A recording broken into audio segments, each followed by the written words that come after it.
ഞങ്ങൾ വലിഞ്ഞു കയറി വന്നവരൊന്നുമല്ല. ഞങ്ങൾ LDF ക്ഷണിച്ചിട്ട് കൊണ്ടുവന്നതാണ്.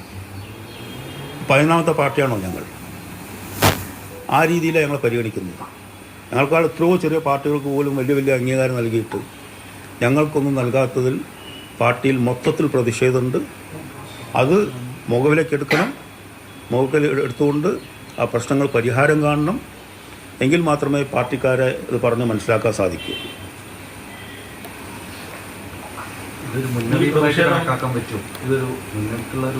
മുന്നറിയിപ്പല്ല, ഞങ്ങളുടെ കാര്യങ്ങൾ ഞങ്ങൾ തുറന്നു പറയുന്നതാണ്. അത് പറയണ്ടേ? ഞാൻ LDF പറഞ്ഞിട്ടുണ്ട്. ഞങ്ങൾ ഇതിൽ പുറത്തങ്ങനെ പറയാറില്ല. LDF ഞങ്ങൾ പലതവണ പറഞ്ഞിട്ടുണ്ട് എന്ന് പറഞ്ഞല്ലോ, കത്ത് നൽകിയിട്ടുണ്ട്. ഞങ്ങളുടെ പ്രശ്നങ്ങൾ ഞങ്ങൾക്ക് പറയാതിരിക്കാൻ സാധിക്കുമോ? അത് മുന്നറിയിപ്പായിട്ടോ ഭീഷണിയായിട്ടോ ഒന്നുമല്ല എന്നെ കാണേണ്ടത്. ഞങ്ങളുടെ ന്യായമായ ആവശ്യങ്ങളാണ്. അത് ന്യായമാണ് എന്നുണ്ടെങ്കിൽ പരിഹരിക്കണം. അത്രേ ഉള്ളൂ. ഈ ഏറ്റവും ഒടുവിലത്തെ LDF യോഗത്തിൽ ഇതിന്റെ ഭാഗമായിട്ടാണോ അങ്ങ് വിട്ടുനിന്നത്? ഞാൻ വിട്ടുനിന്നിട്ടില്ല. എനിക്ക് അന്ന് പോകാൻ പറ്റാത്തതുകൊണ്ടാണ്. ഞാൻ 2-3 യോഗങ്ങൾ പങ്കെടുത്തില്ല. മറ്റേ ഞാൻ തന്നെ പങ്കെടുക്കാറുണ്ട്. ചിലപ്പോൾ പെട്ടെന്നാണ് അറിയിക്കുക. ഞാൻ കോഴിക്കോട് നടത്തണം, നേരത്തെ നിശ്ചയിച്ച പരിപാടികളുണ്ടാവും. അപ്പോൾ പെട്ടെന്ന് അറിയിച്ചു കഴിഞ്ഞാൽ ചിലപ്പോൾ പോകാൻ പ്രയാസമായിരിക്കും. അതുകൊണ്ടാണ്. അങ്ങനെ പ്രതിഷേധം ഞങ്ങൾ LDF പങ്കെടുക്കില്ല. പ്രതിഷേധമുണ്ട്. പക്ഷെ ആ പ്രതിഷേധം മുന്നണിക്കുള്ളതാണ് നമ്മൾ നടക്കുക.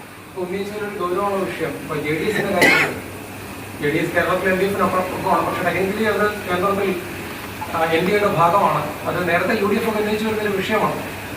എന്നിട്ടും മുന്നണിക്ക് മറ്റ് പ്രശ്നങ്ങളൊന്നും കാണുന്നില്ല എന്നാണ് താങ്കൾ പറഞ്ഞത്. അതിന്റെ അർത്ഥം എന്താണ്? ഈ ഇത്തരത്തിലുള്ള ഒരു പൊളിറ്റിക്കൽ വാല്യൂസോ അല്ലെങ്കിൽ അതിന്റെ ഒരു ധാർമ്മികതയൊന്നും തന്നെ മുന്നണി നേതൃത്വം പരിഗണിക്കുന്നില്ലെന്നാണോ? എല്ലാവരെയും ഒരേ തരത്തിൽ പരിഗണിക്കുന്നുണ്ടോ? എന്താണോ മനസ്സിലാക്കേണ്ടതെന്ന് വെച്ച് കഴിഞ്ഞാൽ അവർക്ക് പോലും ഈ പരിഗണന നൽകുമ്പോൾ, അതായത് ഇപ്പം ഈ കഴിഞ്ഞ തെരഞ്ഞെടുപ്പിൽ പല സ്ഥലങ്ങളിലും JDSന്റെ കൊടി ഉപയോഗിച്ചില്ല. കർണാടകയിൽ അത് BJP ഒപ്പല്ല ഉന്നയിച്ചത്. നമ്മുടെ ഇവിടുത്തെ JDS അങ്ങനത്തെ നിലപാടുണ്ടെന്നല്ല ഞാൻ പറഞ്ഞത്. പക്ഷേ ടെക്നിക്കലി നോക്കുമ്പോൾ അങ്ങനെയുള്ള പാർട്ടിക്ക് കൊടുക്കുന്ന പരിഗണന എന്തുകൊണ്ട് വളരെ കൃത്യമായ ഒരിക്കലും BJP ആയി കോംപ്രമൈസ് ചെയ്യാത്ത ലല്ലു പ്രസാദ് നയിക്കുന്ന RJDക്ക് നൽകാത്തത്, ഇതിനു മുമ്പേ വീരേന്ദ്രകുമാർ നയിച്ച LJDക്ക് നൽകാത്തത്? ഇതാണ് എൻ്റെ ചോദ്യം.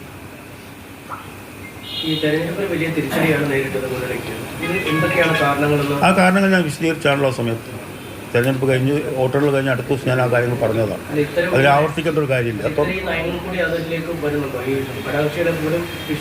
അല്ല, ഘടകകക്ഷി ഞാൻ പറയാം, ഞങ്ങളുടെ പാർട്ടി ഒറ്റക്കെട്ടായി മുന്നണിയുടെ വിജയത്തിന് വേണ്ടി പ്രവർത്തിച്ചിട്ടുണ്ട്. അതാണ് ഞാൻ പറഞ്ഞത്. ഒരു സ്ഥലത്തു നിന്ന് പോലും ആക്ഷേപം. ഞാനിപ്പോൾ കോഴിക്കോട് ജില്ലയിലാണ്. ഞാൻ മോഹൻ മാഷെ വിളിച്ച് ചോദിക്കും, TP രാമകൃഷ്ണനെ വിളിച്ച് ചോദിക്കും, ഇവരെല്ലാം വിളിച്ച് ചോദിക്കുമ്പോൾ ഒരു പ്രശ്നമില്ല. നല്ല രീതിയിൽ നിങ്ങളെ പാർട്ടി എടുക്കുന്നത്. എവിടെയെങ്കിലും പരാതി ഉണ്ട് എന്നോട് പറയണം.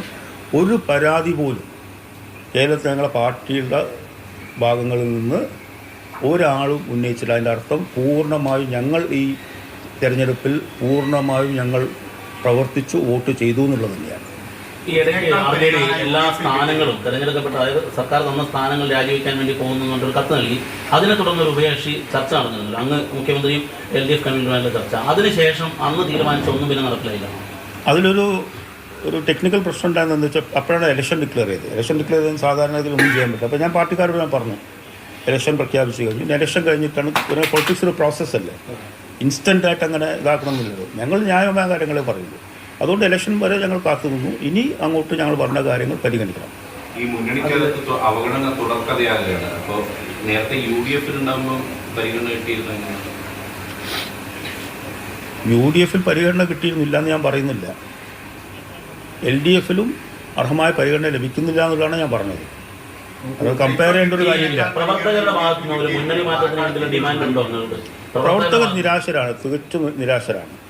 അവർ ചോദിക്കുന്നത് എന്തിനാണ് നമുക്ക് ഒറ്റയ്ക്ക് നിന്നാൽ പോരെ, എന്തിനാണ് നമ്മൾ ഈ ഈ അപമാനമെല്ലാം സഹിച്ചുകൊണ്ട് മിണ്ടാതിരിക്കുന്നു എന്ന ചോദ്യം പ്രവർത്തകരുടെ ഭാഗത്തുനിന്ന് വല്ലാതെ ഉണ്ട്.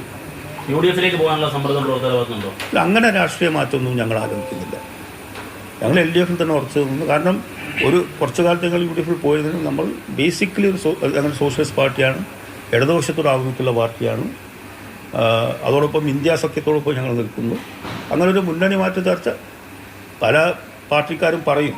കാരണം അവരെ നിരാശ കൊണ്ട് അവർ എന്തിനാ അതിൽ നിൽക്കുന്നതെന്ന് പറയും.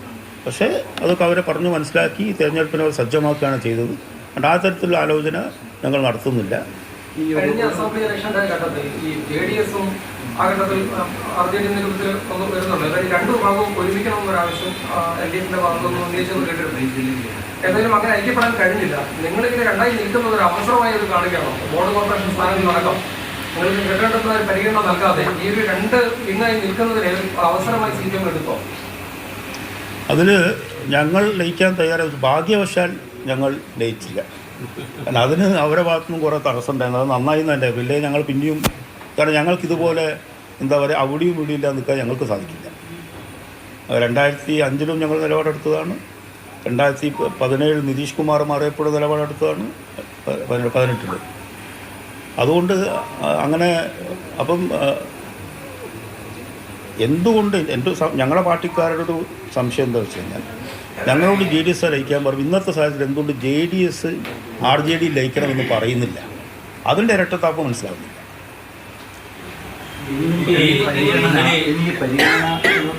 പറയുന്നുണ്ട് ഇനിയെങ്കിലും പരിഗണിക്കണമെന്ന്. ഏത് തരത്തിലാണ് പാർട്ടി പരിഗണന ആവശ്യപ്പെടുന്നത്? ഞാൻ പറയാം, ഇപ്പോൾ ഒരു ഉദാഹരണം പറയാം. അത് ഞങ്ങൾ എഴുതി കൊടുത്തിട്ടുണ്ട്. മുഴുവൻ ഞാൻ അവിടെ പറയാൻ ഉദ്ദേശിക്കുന്നത്, ഇപ്പം ഒരു ജില്ലയിൽ ഞങ്ങൾ കൺവീനർ സ്ഥാനമില്ല, ഒരു മണ്ഡലത്തിലും കൺവീനർ സ്ഥാനമില്ല. പണ്ടങ്ങനെ നമുക്ക് 2 ജില്ലയിലുണ്ടായിരുന്നു. ഒരു മണ്ഡലത്തിൽ ഒരു പഞ്ചായത്തിൽ പോലും കൺവീനർ സ്ഥാനമില്ല. രാഷ്ട്രീയമായ പരിഗണന നമുക്ക് നൽകിയിട്ടില്ല. അതുപോലെ തന്നെ നേരത്തെ ഞാൻ റിപ്പീറ്റ് ചെയ്യേണ്ട കാര്യം, അർഹമായ പ്രാതിനിധ്യം ബോർഡ് കോർപ്പറേഷനുകളിലും മറ്റുള്ള സാംസ്കാരിക സ്ഥാപനങ്ങളിലും ദേവസ്വം ബോർഡുകളിലും ഒന്നും ഞങ്ങൾക്ക് പ്രാതിനിധ്യമില്ല. ഈ KP മോഹനോടുള്ള ഒരു അതിർത്തിയാണോ യഥാർത്ഥത്തിൽ നിങ്ങളെ ഒരു പ്രധാന ആവശ്യങ്ങൾ പറയാത്തൊരാവശ്യം മന്ത്രിസ്ഥാനമാണല്ലോ, അത് ചെയ്യാത്തത് LDF അതുകൊണ്ടാണ്? അങ്ങനെ അഭിപ്രായമൊന്നും എനിക്ക് എന്തോ KP മോഹനായിട്ട് അഭിപ്രായ വ്യത്യാസമില്ല. KP മോഹൻ അവിടെ ജയിച്ചില്ലേ? LDF-ന്റെ വോട്ടും കൂടി ജയിച്ചു. ഞങ്ങളുടെ പാർട്ടിയുടെ വോട്ട് കൊണ്ട് മാത്രമല്ല ജയിച്ചു. അങ്ങനെ ഒരു വിരോധം CPM-നുണ്ടെങ്കിൽ അങ്ങനെ അത് ആ സീറ്റ് വിട്ടുതരില്ലല്ലോ. അങ്ങനത്തെ പ്രശ്നങ്ങളൊന്നും. പക്ഷേ എന്തുകൊണ്ടോ മന്ത്രിസ്ഥാനത്ത് ഞങ്ങൾ പരിഗണിക്കുന്നില്ല. ഇപ്പം തീർച്ചയായിട്ടും ഇപ്പോൾ 2 വർഷമുണ്ട്. ആ 2 വർഷം ഞങ്ങൾക്ക് മന്ത്രിസ്ഥാനം നിർബന്ധമായിട്ടും തരണം.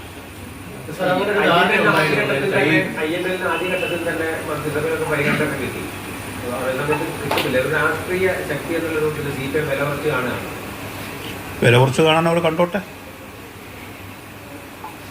അവർക്കും അറിയാമല്ലോ ഈ പറയുന്ന പാർട്ടികളിൽ ഞങ്ങളുടെ സ്വാധീനം എത്രയാണെന്നും മറ്റുള്ളവർ മന്ത്രിസ്ഥാനം നൽകിയ പാർട്ടികളുടെ സ്വാധീനം എത്രയാണെന്നുള്ള അവർക്കറിയാമല്ലോ.